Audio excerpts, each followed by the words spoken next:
تصفيق. محمد بس هذا تصفيق حرب، احنا بدنا تصفيق جائزه. اوه يا مبروك يا مبروك. انوار عادل طيب. بالكويت، الف مبروك. ديما ألف فرجينا مبروك. لانه هلا حنختم احنا حلقتنا، فرجينا ايش الشيء اللي جهزت لنا اياه.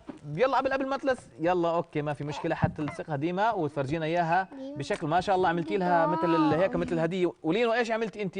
اوه ايش هذا يا لينو؟ لا بدها تم لسه خطير. اوكي حتكمليه بعد الحلقه. فرجينا يا ديما ايش اللي وصلتي له. هاي يلا يا ديما، يلا يلا عثري عثري عثري عندك. هذه صديقة ديما الأصبع، شو بدك تسميها هذه؟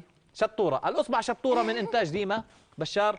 في الختام حبايبنا الحلوين، اليوم كنا جدا فرحانين وسعيدين معاكم في هذه الحلقة الرائعة اللي تكلمنا فيها عن الأدوات الحادة والخطيرة كيف نستخدمها وإيش ضوابط استخدامها. بعدين سمعنا عن لين ومدرسة لين وعمر الصعيدي في الفقرة الفنية الإنشادية الغنائية، وبعدين يجينا هون حتى نختم معاكم في فقرة الأعمال اليدوية عن دمى الأصابع. كل الحب والتقدير لكم أعزائي المشاهدين، وغدا إن شاء الله احنا وياكم على موعد جميل ورائع في حلقة عن الامتحانات، حتى نشوف إيش حتعملوا وحتى تشدوا حيلكم في الامتحانات والدراسة.